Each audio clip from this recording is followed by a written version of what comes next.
Hello, everyone. Thank you for being here today. Before I start my prepared remarks, I would like to inform everyone this was just released per the Phoenix Police Department. Form 4, the accused has been charged with sexual assault F2 as well as kidnap F2.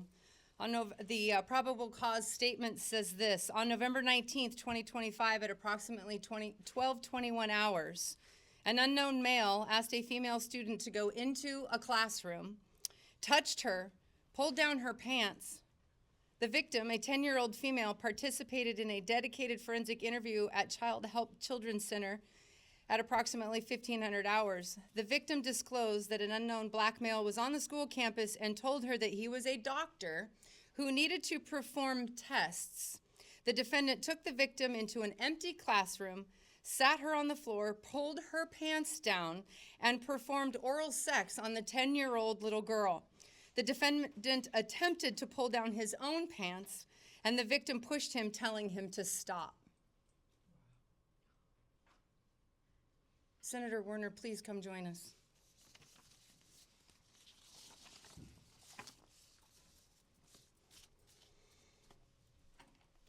So for those of you that don't know me, I'm Senator Janae Shamp, and I represent Legislative District 29 in the West Valley. To the media, lawmakers, and every Arizonan watching, this is not just another press conference. This is a pivotal moment because today we're confronting a system that failed to do the one thing that it is tasked with, and that is to protect our children. I'm going to be blunt because, quite frankly, sugarcoating is how we got here. The system failed. And when a child pays the price, excuses are not acceptable. We are dealing with a convicted sex offender, someone who broke probation again and again and again, who snuck into an elementary school and is now accused of sexually assaulting a 10-year-old little girl. This individual had already been convicted in 2021 for sexually assaulting a 16-year-old with autism. He was assigned only a level 2 registered sex offender at the time. This is all while being on probation, federal probation, where he was offered a plea deal from the Maricopa County Attorney's Office, probation for the lowest possible charges, a gentle tap on the wrist, given to a child predator who pled guilty to sexual conduct with a minor and who was allegedly involved with human smuggling across our southern border. Since 2021, he violated probation 4 times. 4 times he showed us exactly who he was.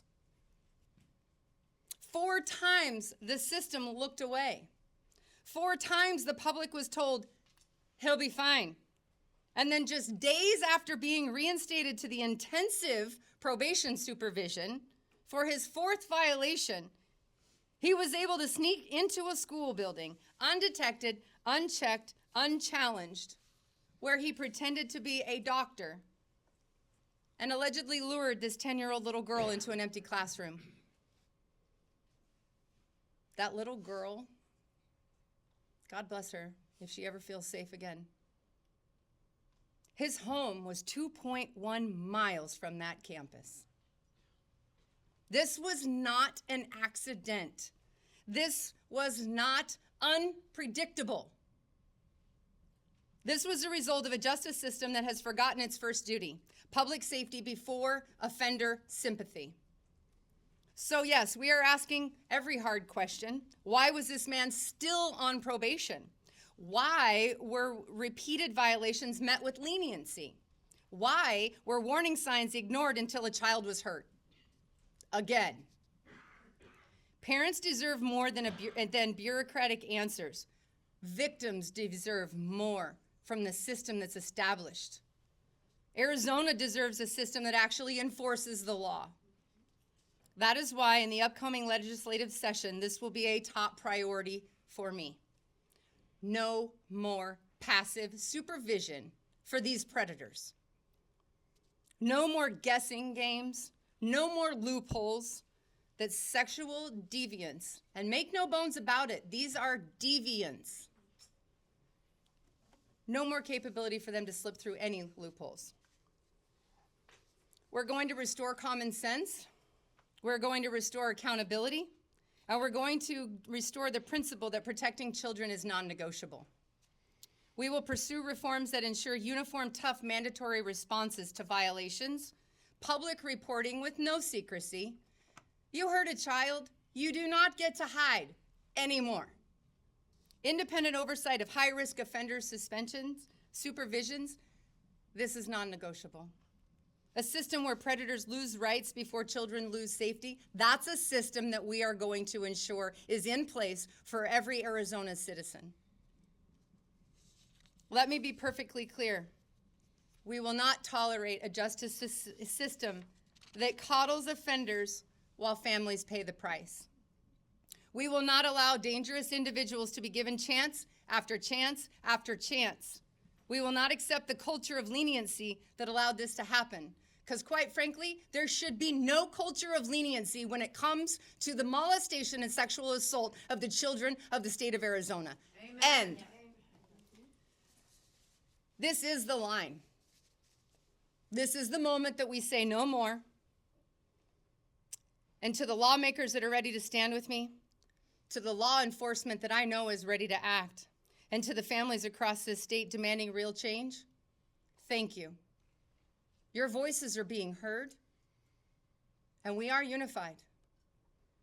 I'm ready to champion bold, unapologetic reforms that prioritize Arizona families.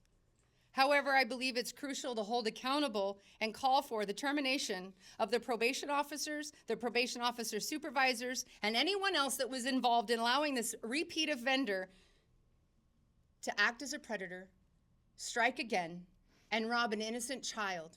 She will no longer have a normal life. That's unacceptable. We will fix this. We will rebuild the accountability. We will protect Arizona's children with strength, clarity, and conviction that they deserve. And before we continue with our next speaker, I would like to take this moment to offer our heartfelt prayers for that brave little girl, her family, and her community. And I request that all the prayer warriors out there put them in your prayers, that they may find some comfort in these horrific times. Thank you. We will be answering questions at the end. Senator Carroll, would you like to come join us up here while we move on to the next speaker? And with that, I'm going to pass the microphones over to Kaylee Kozak.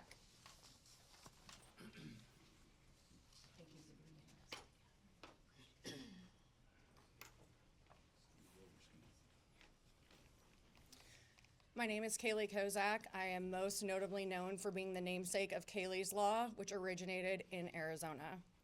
I stand here today completely shattered by the systematic failures that allowed an innocent little girl to be violated. This is not just about this one man's heinous acts. It is about the system that failed over and over and over again. This man, a Liberian citizen who was granted permanent residency in the United States, has been charged with some of the most heinous crimes, both federally and locally. He has served minimal time behind bars due to plea deals with lesser charges and has been able to get away with continuous violations while on probation. Days after his most recent release for violating probation, he bypassed safety measures at a Phoenix elementary school and gained access to a 10-year-old girl. He committed unspeakable acts, and as the senator said, her life will never be the same. You all have asked, how did this happen? It happened because the system has allowed it. This could have been prevented in 2019 if federal prosecutors had pursued the human trafficking charge and actually deported him. It could have been prevented in 2021 if the Maricopa County Attorney's Office hadn't reduced his charges. Instead, they gave him less jail time and more probation time, which in this state is a complete joke. Under ARS 12270, it appears that probation departments are financially incentivized to keep offenders out of prison. They define their own success metrics, and oversight from the Board of Supervisors is only periodic, whatever periodic means. By ignoring this offender's repeated violations, the probation department received taxpayer dollars for keeping him out of prison, all while contradicting their mission to enhance community safety through service, accountability, and influencing change. This corruption runs deep. Officials who claim to be tough on crime in Arizona are the same exact ones allowing plea deals that minimize the severity of these crimes and put our communities in danger. They promise things like lifetime probation, but then probation is the very first in line to support offenders in getting off. Why? Because it benefits their metrics and their funding. This is unacceptable, it's inexcusable, and it's disgusting. We don't need to ask how this happened. We know. From the first conviction in 2019 to the unlocked school door, every failure between this system has failed.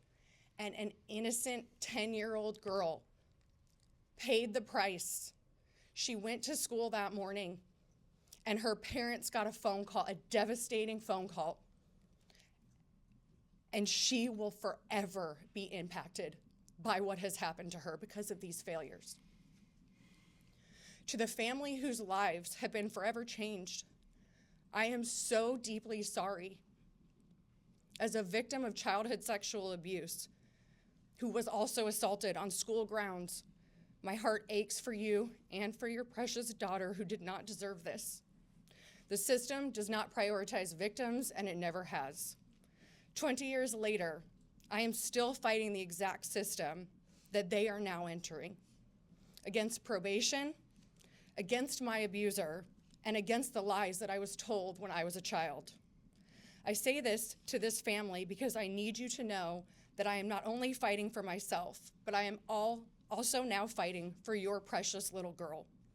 I will do everything that I can to ensure that she never has to endure any more pain than she has already suffered at the hands of these inexcusable failures. If you see this, know that I'm here for you, and I am available to help you with anything that you may need. This is bigger than this one specific case. This is about a system that has failed victims and Arizonans for far too long. Today, we are demanding transparency, accountability, and change. And to anyone who has suffered at the hands of this flawed system, know that we are here fighting for you, and we will never stop fighting for you because you still matter.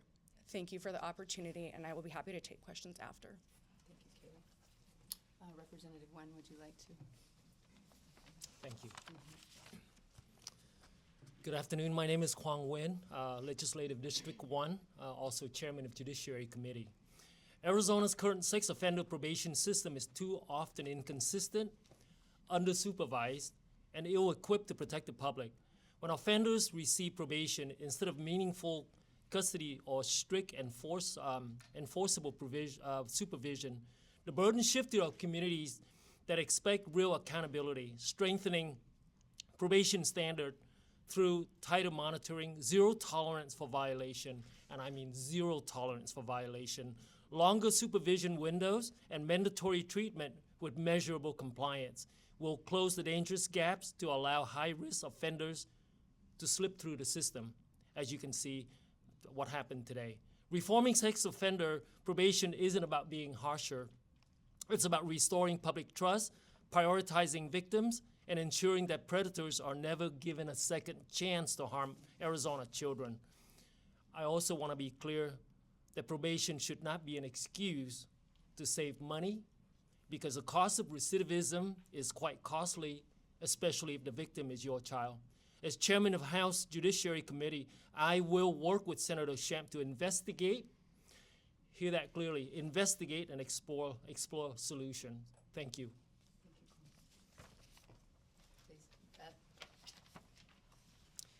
Beth Goulden, as many of you know, I retired from the Maricopa County Adult Probation Department 3 years ago. Thank you, Senator Shamp, for inviting me to speak today. I began working in probation shortly after high school. While in college at ASU, my job was interviewing individuals who were awaiting sentencing and working closely with senior probation officers at the time who spent years in the field. And it was during that time I fell in love with this profession. for me, probation was the perfect blend of law enforcement and social work. And what I learned over 24 years is that you cannot be effective in this field without both. You must be ready every day to balance accountability and rehabilitation. After college, I was promoted again, and my first caseload as a probation officer was supervising 60 to 70 individuals convicted of sex crimes, rape, child molestation, voyeurism, bestiality, you name it. What kept me up at night wasn't the crimes themselves, it was the fear of missing something that could lead to another victim being created. That fear is what made me work harder than I ever had, because when you supervise high-risk offenders, you carry the safety of the community with you every day. I believe in rehabilitation. People can change, not everyone, but they can change when they are supervised, supported, and held accountable. Ignoring behavior is not compassion, it's negligence. I have had individuals thank me for sending them back to prison because they knew if they were allowed to remain in the community, they would continue to harm others. Accountability is a part of rehabilitation and evidence-based practices. When I started in this field, probation here in Arizona was proactive. Officers were encouraged to be in the field, meeting with clients, talking to families, coordinating with treatment, and addressing risk before it turned to harm. Over the years, that changed. The people stopped being the priority, the numbers did. Instead of enforcing violations, officers and supervisors were discouraged from filing petitions because it made the stats look bad. And today we're here because the system failed again.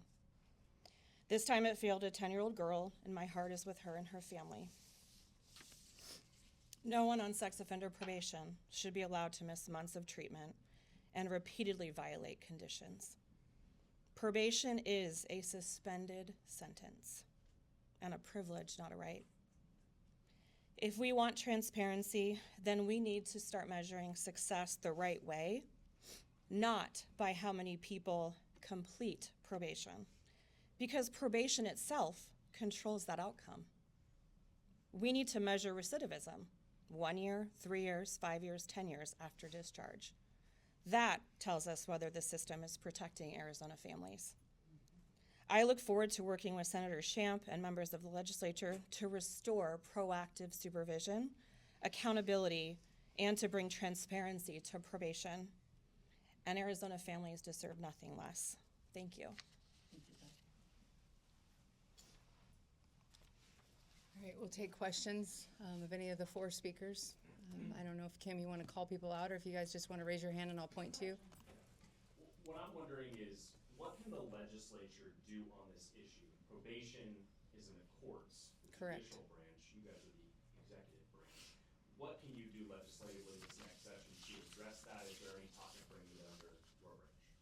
Thank you for that question. It's a great question. When we're talking about moving, that's a bigger issue.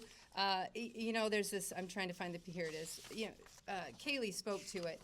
There's very specific in, under, let's see, this is 12-270 ARS. It looks like it is J. Each county board of supervisors shall periodically is not a word that should ever be in law as far as statutes, as far as I'm concerned. We don't use periodically in healthcare. I don't know why we would use it in law. If it's not defined, it's not done, right? So that's the first place that I'm going to start. I've already reached out to the Board of Supervisors, already have meetings set up. That is definitely a route we're going to go. But we're also going to spend the time to really kind of dive in and break it down. We have the Sex Offender Management Board created, which Beth is the chairwoman of. Thank you to Senator Shauna Bullock for creating that and fighting so hard for the last 2 sessions, because these laws need overhauled completely. As we started making changes, it became very apparent that it's patchworked. It's very patchworked. As far as I'm concerned, this guy should have never been considered a level 2. But that's decided in probation based off of a questionnaire that's 19 questions long, and it hasn't been reformed since 2002. SORNA, Sex Offender Registry Notification Act, we fail. In the state of Arizona, we are failing 8 out of 11 categories right now. So there's lots of places for reform. It's just going to take a holistic approach because there's so many different aspects included, because it is housed under the judicial branch, but it does interact with the legislative branch. So we've got to figure that out. And I would think that we're all going to be very willing to work together. Yeah, I'm just wondering about this particular situation. For example, whenever I go to a school to cover a story, things are just airtight. There are gates there that you have to go through the administrative office first. I mean, there's just a lot of layers there. And I just wonder maybe if you might first explore just what happened. What were the little openings that he was able to, get inside and somehow elude that front? So I actually would like to spend the time on the large gaping loopholes these guys are walking through versus going after one individual human being that forgot to lock a door. Is that the way it was? It was a door that was left unlocked. It wasn't supposed to be unlocked. A tardy child went through it. He snuck in behind. How are we going to hold one individual human being responsible when our system has created this problem? He should have never been on the streets. He shouldn't have been a level 2 in the first place. He shouldn't have been able to be released. He was released 4 days before he assaulted this little girl. 4 days. He has a massive history. I want to know why he was considered level 2 and allowed to have probation in the first place. And then what does intensive probation mean? Obviously, he was not being supervised intensely. He lived 2.1 miles away from a school he attended earlier in his life. If that doesn't give him the capability to know his surroundings, I don't know what does. That's where the blame needs to be. Any additional questions? I appreciate everyone in this room today. We have got a war going on, a war of innocence. And one thing that I look at, and I've talked at many different locations, and I've felt that this is something that we might, on a street level, fathers, men, need to be active in the school systems, to be there on property, to be trading off, rotating in and out, to be able to be hands-on on campus, armed and ready, trained, established. And I think that and we want to be able to bow down to your work. And thank you so much for what we can do. Legislate to where we as the fathers, I don't have any school-age children any longer, but that don't mean anything. Amen.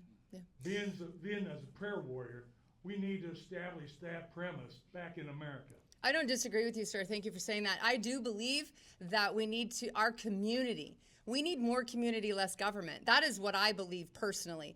But in this instance, the protection of our children has placed on the government. Our job in the government is to provide infrastructure and to protect our citizens. We are failing in this category immensely. And I don't disagree. And that is definitely something that we're going to talk about, how we can help do that. But I urge all citizens of this state to bring your communities together, whether it's dad groups or church groups, come together and talk about it. Reach out to your school boards, reach out to people and actually have conversations about what we can do as a community.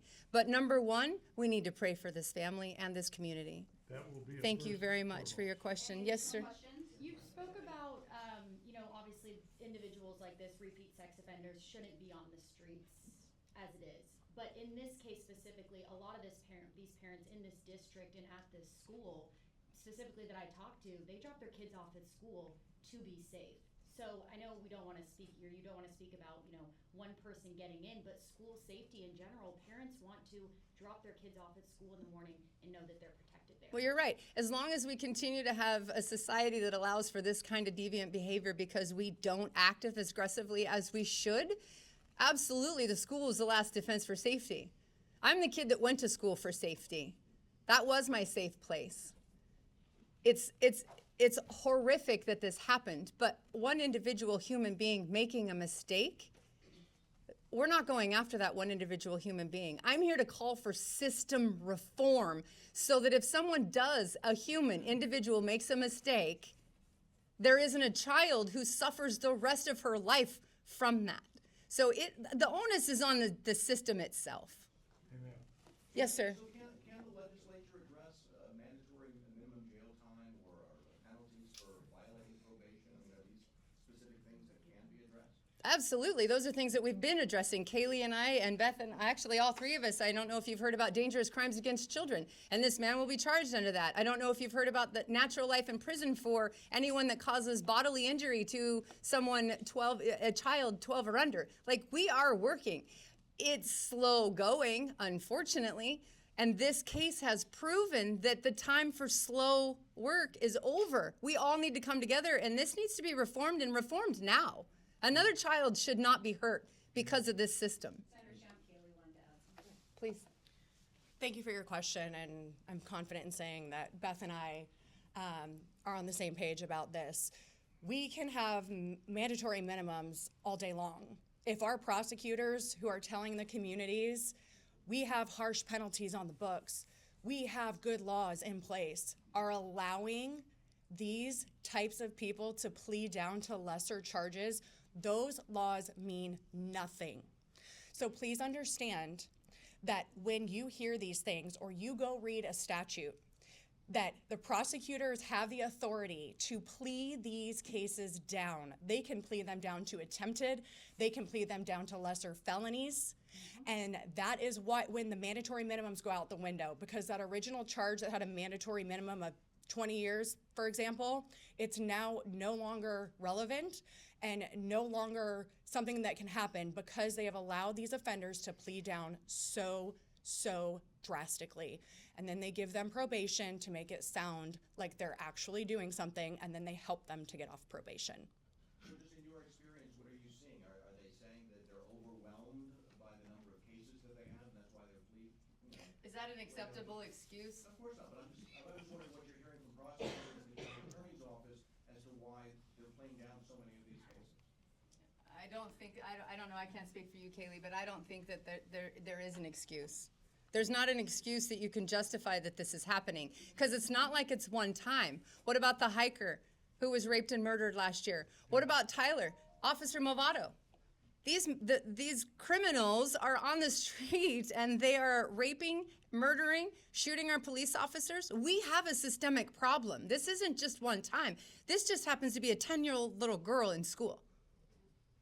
So, you know, there's a lot of things that people don't understand. Did you know that you can, they can plead to lifetime probation, and after a certain period of time, every third Friday of the month, they can go down to Superior Court and they can make a plea to have it lifted.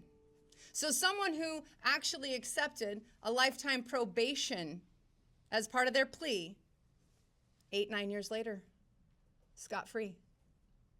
And for those that don't reform, they reoffend. Senator, one thing I've wondered as I was reviewing his entire case file, I encourage everyone to do so because there's a lot of questions there. Mm-hmm. Have you asked yourself, what's the point of having probation conditions if you're not going to follow them? Namely, go to mental health counseling, go to sexual counseling, not on a smartphone, not contact the victim you just previously sexually assaulted. What's the point? What is the point? Ask yourself that. Oh, yes, actually, in a very loud voice with a lot of words I can't use in this room. What is the point? You're right, because this guy, 22 times he didn't show up for mandatory therapy. He had a smartphone. He was why is this okay? Why was he let out of jail and allowed to even walk the streets in our communities to be able to do this to this little girl? It's a great question, but I mean, I want to know the answers. I can ask questions all day long. I want to know what the answers are. What is probation going to do about it? What is the district attorney going to do about it? What are we going to do legislatively to come together and fix this problem? Because not one more child, not one more on my watch. This is absolutely reprehensible. Any additional questions? Yes, ma'am. Senator, you had 3 bills around these topics become law over the past 2 legislative sessions. Do you see future success in the next session? Do I feel, for the sake of our children, God, I hope so. I'm not ever going to stop fighting this fight. I mean, any of you that have seen any of my videos or posts, I am here to make pedophiles' lives hell, and I will make no apologies for it. Thank you. Thank you all for coming out. I appreciate your time today, especially on such a horrific topic. Thank you.